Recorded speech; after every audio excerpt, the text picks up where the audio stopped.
Dans ce chapitre, dans cette vidéo, nous allons parler de la façon avec laquelle vous allez devoir prendre l'information.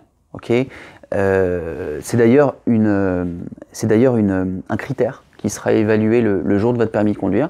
Il y a une case prise d'information sur laquelle vous allez être évalué, qui peut être éliminatoire, 1 point, 2 points ou 3 points. Donc c'est hyper important. Alors sachez que la principale des choses, c'est savoir regarder. Il faudra que vous sachiez regarder loin, anticiper, prendre l'information rapidement et surtout loin devant vous. Okay, donc ce qu'il faudra checker, c'est évidemment vos rétroviseurs, intérieurs ou extérieurs, pour voir par exemple si on ne vous dépasse pas. Okay, il faudra également vérifier qu'il n'y a pas de piéton qui traverse, c'est ce qu'il y a de plus important.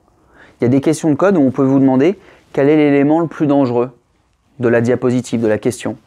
Eh bien, s'il y a des piétons, sachez que c'est le piéton qui ne vous regarde pas, celui qui est peut-être en train de faire des travaux, qui est dans son acti et qui n'a pas pris conscience de vous, c'est lui qui sera l'élément le plus dangereux parce qu'il n'a pas pris conscience que vous arrivez. Okay, donc il faudra bien checker vos rétros, regarder, intérieur, extérieur. Il faudra voir aussi les piétons, prendre conscience des piétons, voir s'il y en a sur la question qui vous sera posée. Et il faudra regarder quelque chose qui est fondamental, ce qu'on appelle l'angle mort. L'angle mort, ça sera, bon, là je sais qu'on parle que du code de la route, mais ça représentera genre 60 à 70% de votre permis de conduire. L'angle mort, on l'a représenté sur ce schéma. Okay, souvenez-vous, tout à l'heure, je vous ai dit qu'à l'arrêt ou à 30 km/h, on a un champ de vision qui est de 120 degrés. Okay, donc là, on le voit bien. Ça fait 120 degrés. Là, c'est votre voiture. Et elle avance dans ce sens. Okay, l'angle mort, c'est cette zone. En fait, quand vous êtes dans votre voiture, on va regarder dans le rétroviseur intérieur. C'est ce qui est là. Et on va rien voir. On va regarder à l'avant à 120 degrés. On va regarder aussi avec les petits rétroviseurs qui sont là. Au final, on va voir ce qu'il y a aussi sur le côté. D'accord ? Mais il y a une zone qu'on appelle l'angle mort qui est située dans le rouge. En fait, vous pouvez faire le test chez vous. Si vous placez quelqu'un au niveau de votre épaule, à 1 mètre, 1 mètre 50 à votre droite ou à votre gauche, et légèrement en arrière, vous ne pouvez pas le voir. Vous ne pouvez pas le voir, même en utilisant, bon là vous n'en aurez pas, mais si vous vous mettez dans une voiture pour faire le test par exemple, rentrez dans une voiture, demandez à quelqu'un de se positionner à gauche de vous et vous êtes au volant, vous le faites reculer un petit peu et vous le verrez pas. S'il est suffisamment éloigné de vous et qu'il est un peu en retrait, vous pourrez ni le voir dans vos rétroviseurs, ni le voir devant vous évidemment parce qu'il est un peu derrière vous. Okay, la seule façon de contrôler ça, c'est de contrôler ce qu'on appelle l'angle mort.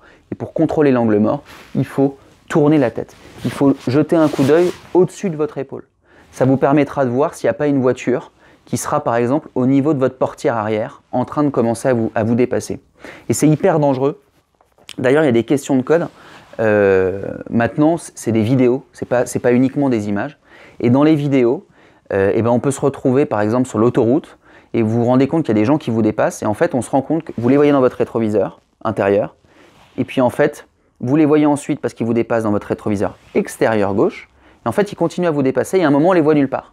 Donc soyez vigilants dans les vidéos du code, on peut jouer justement sur ce système d'angle mort et de vous demander si vous pouvez changer de voie, si vous pouvez dépasser pour s'assurer que vous avez bien pris conscience qu'il y avait un véhicule dans ce qu'on appelle l'angle mort. Donc faites hyper gaffe à ça, c'est hyper dangereux, hyper important.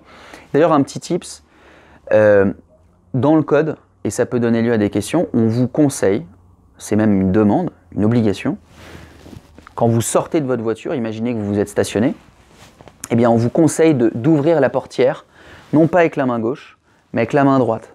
Parce qu'avec la main droite, ça vous oblige à vous tourner. Ça vous oblige à checker ce qu'il y a derrière, et à regarder s'il n'y a peut-être pas un vélo qui arrive, s'il n'y a pas un piéton, s'il n'y a pas une voiture ou quoi que ce soit. Quand vous sortez de votre voiture, vous regardez dans le rétroviseur, vous mettez la main droite et ça vous oblige en plus à contrôler ce qu'on appelle l'angle mort. Ok ? Donc là, vous avez le schéma.